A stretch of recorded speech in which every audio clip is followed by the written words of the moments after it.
intensive care specialist at the Royal Children's Hospital in Melbourne, and is also an organiser for the statewide paediatric emergency transport service within Victoria.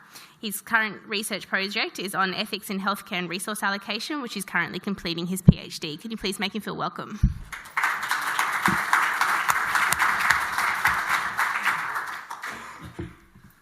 Thanks to the organisers for allowing me to talk about this. This is interesting. Here's the scenario. A paediatric intensive care unit has 3 children on ECMO at the moment, and these are occupying almost all the senior ECMO-trained nurses in the unit. And in the operating theatre is a severely ill child having a liver transplant who's likely to be very ill on return to intensive care and to occupy the last available senior nurse. So there are no more senior nurses available. We get a call from another hospital with about a 5-year-old girl with respiratory failure who is very likely to die unless she gets ECMO. So who should decide about whether to offer ECMO to this child? So this isn't about what decision should be made, it's about who is in a position to decide. So who might decide? Should it be the hospital administrator who has responsibility for all the resources of that hospital, or should it be an official of the health department who has responsibility for the financial resources of the whole state or country? Should it be the health minister? Should it be a committee of uninvolved people, an ethics committee? Should it be a PICU nurse who is responsible for the nursing care of all the PICU patients and for their clinical outcomes? Or should it be a PICU doctor who is responsible for the medical care of all the PICU patients and for their clinical outcomes?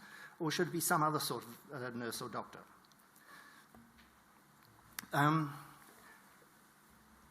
Healthcare is expensive.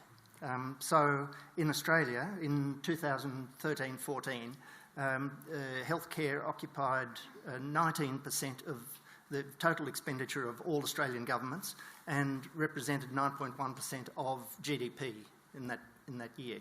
And health expenditure has increased by 76% in real terms in the 11 years from 2002-3 to 2013-14. In fact, in Australia, as in all countries, healthcare expenditure per head of population is increasing. So in Australia, it's increasing 3% per year in real terms since 2005. And in the Children's Hospital in Melbourne, the cost of one patient day in 2013-14 was $9,400. And as I say, it's progressively increasing since then. Healthcare expenditure, healthcare costs overall, it's a finite resource for which the demand is infinite. And no country, Australia or any other, can afford to satisfy every demand on the healthcare resources. So the answer appears to be, in order to achieve equity in access to healthcare, to somehow ration resources. So what's rationing? Well, it's allocation of a fixed allowance to each person who needs it of a commodity in times of scarcity. One way of doing that is to set priorities in what healthcare modality will we offer, and in what order will we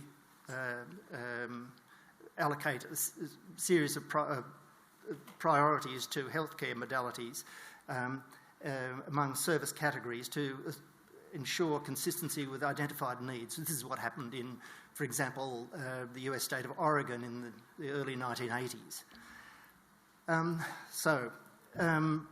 Rationing can be explicit or it can be implicit. Implicit rationing can be done by waiting lists or by working within a fixed local budget, for example, a fixed hospital budget or a fixed intensive care unit budget. The problem with that is that across a number of hospitals or across a number of hospital departments, it's inequitable and inefficient, and it's subject to the variation in the beliefs and biases of individuals in a position to do the allocation. Or it can be explicit by published guidelines and a fixed global budget, global being the budget, for example, of a state or budget of a whole country. The problem there is that it focuses conflict and dissatisfaction on the people in the health department, for example, or the health minister who promulgate those guidelines. And it's politically unstable, as we've seen, well, as they saw in Oregon, for example, when the system of priorities was rejected because of public pressure and because of pressure from individual groups within the population. And you certainly see it in Australia, where political pressure will lead to the health minister, for example, authorising outrageous expenditure on basically unjustifiable forms of treatment.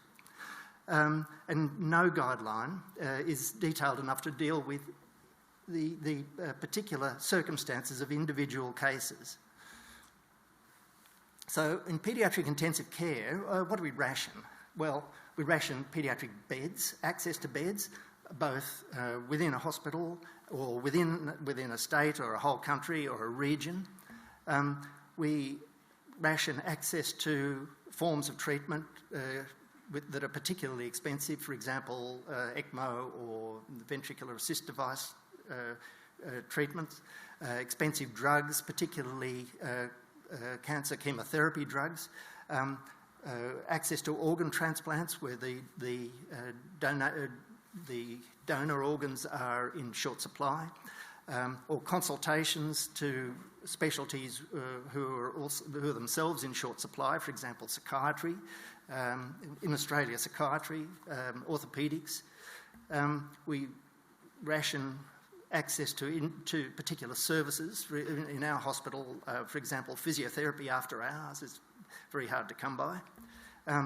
Or access can, or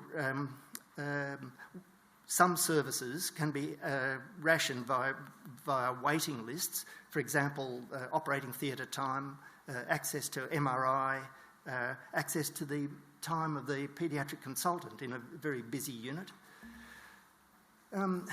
So who should do the rationing? Well, could be a clinician, either a nurse or a doctor in charge of those patients, or it could be a clinician who understands the clinical circumstances but is not involved in the care of those patients.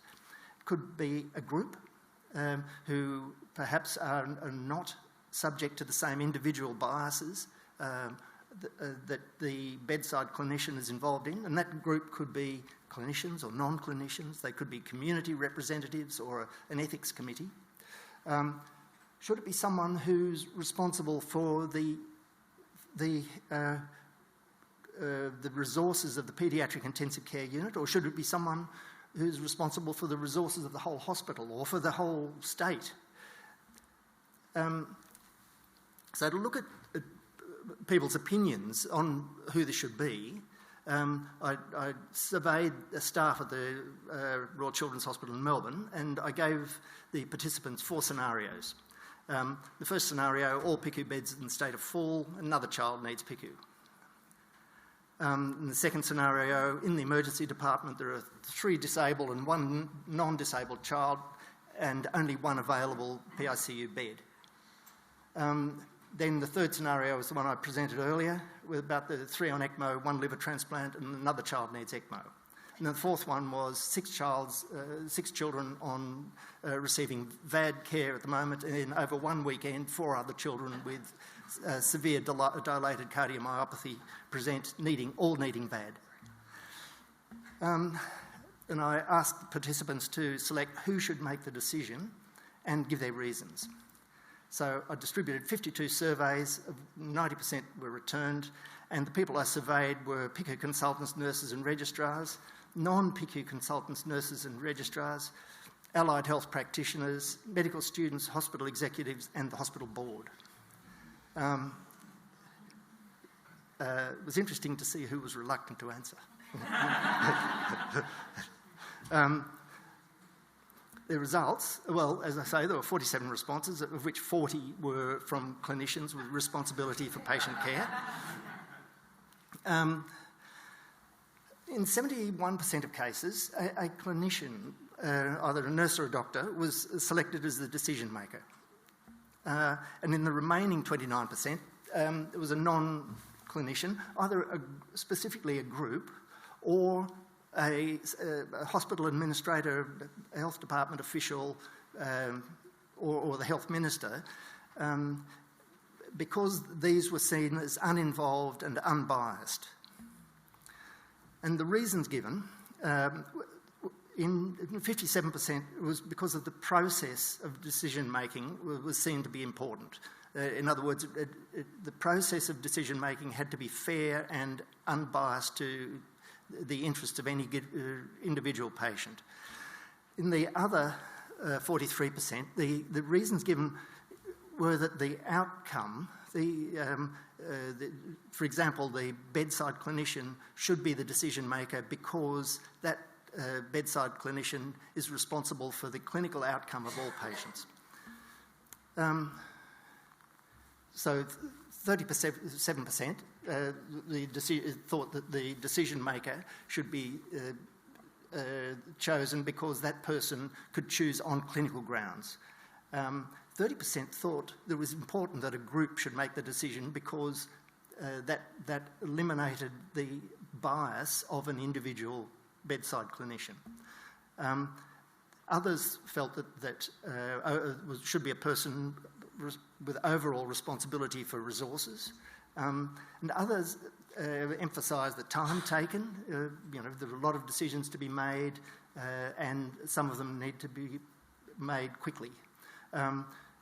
Others thought should be the person responsibility for clinical outcome, should be made according to pre-existing guidelines, and independence and objectivity were important, or the decision maker should be in a position to make resource allocation decisions according to recognised ethical principles. Now, what's the position of the bedside clinician? Well, the doctor essentially is a double agent. First of all, the doctor has a fiduciary duty to an individual patient. That is, there's an implicit agreement between doctor and patient that doctor will act only in the best interests of that patient. And the relationship depends on the trust of that patient or the patient's family and the doctor for effective care. But the doctor has a number of actual patients whose interests may conflict with each other, and furthermore, there are a lot of children who may at any moment become patients, and their interests must be regarded by the clinician. So, the doctor, though, also is regarded by, certainly by the health department and by other general members of the public as a responsible citizen. In other words, the doctor has a responsibility to the community as well as to an individual patient. And it's even been said that the doctor is supposed to be a gatekeeper of healthcare expenditure. And this is sometimes expressed euphemistically as practising cost-effective medicine. So, should there be central guidelines? Should there be overall guidelines that we should all use for when we allocate healthcare resources? Guidelines are certainly fairer than decisions that are subject to the individual bias of the clinician, and they're more objective. They can be made transparent, publishable, They can be justifiable. They can, certainly by removing judgment from the individual clinician, they are more likely to preserve patients' trust. However, they're necessarily general because they have to cover a whole range of situations. They're not really sensitive to individual aspects of the decision, in that they can't look at the clinical circumstances, they can't look at the cultural circumstances or the family circumstances of individual cases, and if they're general enough to apply to a whole range of cases, they can be quite hard to apply in individual circumstances. And furthermore, the formulation, as they saw in Oregon, the formulation of guidelines causes dissatisfaction and conflict. For example, the Oregon list of priorities for health, for what healthcare would be offered,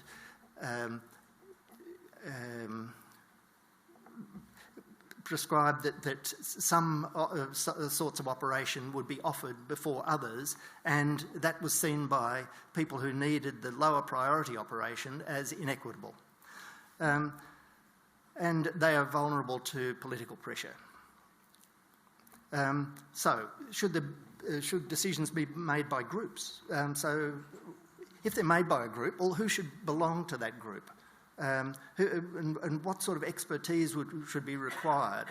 What characteristics should members of the group have? And whom should they represent? In fact, groups are often subject to domination by a more vocal or a more influential individual, and the personal biases and prejudices of that individual or that couple of individuals will influence the outcome of the group. And groups that have been together for some time tend to converge on a shared culture. So the advantage of absence of individual bias can be lost by the group. As we know, groups take time to assemble, time to collect information, time to make a decision. And what happens when there are differences of opinion within the group? Should, for example, when the 5 members of the group want one course of action and 4 want another course of action, does democracy necessarily lead to good decision making? And should the group look at every resource allocation decision or only for some of them? Because, as we know, resource allocation decisions are arising all the time. In any busy unit, you can be making 4 or 5 of them in a day. And what about time? When a child's deteriorating very rapidly, you may only have minutes to make that sort of decision. You may not have hours. The child will be dead in hours. But gathering all the necessary information for the use of a group and can take time, contacting an independent adjudicator also takes time. The group will take time to assemble, time to circulate information. And as I say, resource allocation decisions occur very often. In Sydney in 2003, a group led by Wiseman